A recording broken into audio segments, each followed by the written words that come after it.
দেখুন একদম নদীর উপরেই বাড়ি। ফাইনালি পৌঁছে গেলাম।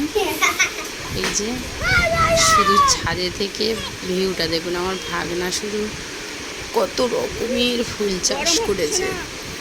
দেখুন ফুল গাছগুলো দেখুন, সবুজ সবুজ আর সবুজ, চারধারে যেমন জল আর তেমন সবুজ পরিবেশ একদম। এই ছাদের উপর থেকে এই দেখুন চারধারে জল আর জল, এগুলো ফিশারি। আমার ভাগনা মাছ চাষ করেছে, তো তাই মাছের খাবার দিতে গেছে। সব ছোট ছোটগুলো চলে গেছে সঙ্গে, দাদার সাথে মাছে খাবার দিচ্ছে। এসেই খরগোশ নিয়ে খেলা শুরু করে দিয়েছে দেখুন। আমরা দুপুরে খেয়ে একটু নদীর পাড়ে ঘুরতে গেলাম, বেরিয়ে পড়লাম ঘুরতে। এই যে কত দূরে হাঁটতে হাঁটতে যেতে হয়েছে, অনেকটা দূর। এ দেখুন নদীর চরের উপর যে চর পড়ে না, চরের উপর কইটুকুনি বাচ্চা ঘুরে বেড়াচ্ছে। তারপর বাড়ি এলাম, ভাগ্নি বলল চলো আমাদের কাঁটা জঙ্গল থেকে ঘুরিয়ে আনি। তাই কাঁটা জঙ্গলে যাচ্ছি। দেখুন পুরো হরর সিনেমার মতো জঙ্গলটা, শুটিং প্লেস পুরো। দেখুন পুকুরেটা তাহলে ফিশারি কোথায়, কোন জঙ্গলের ভিতর থেকে কোথায় চলে যাচ্ছে?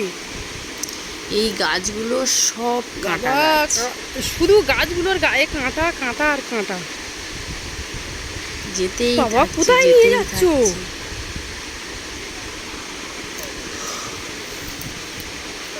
দেখুন গা ছমছম করবে পুরো। আবার একটাই দেখুন কিসের উপর থেকে পার হচ্ছে দেখুন।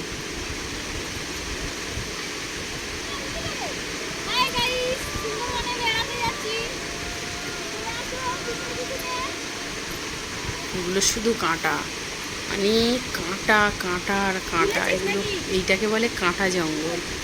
এখানে আসলে পুরো গা ছমছম ছমছম করবে ভয়ে। আবার ব্যাক করলাম। এই যে ওই যে আমার মেয়ে ওপারে দাঁড়িয়ে আছে। তারপর সন্ধ্যাবেলায় ছাদে একটু সবাই মিলে হইহুল্লোড় করে দিদির কাঁধে উঠবে, সবাই মিলে দিদির কাঁধে উঠবে। এবার রান্না বান্না চলছে এখন। আমার বড় ভাগনা রান্না করছে, আর এই যে জামাই সব বাচ্চাগুলোকে ঘোরাচ্ছে। কোনোটা শালি, কোনোটা মেয়ে।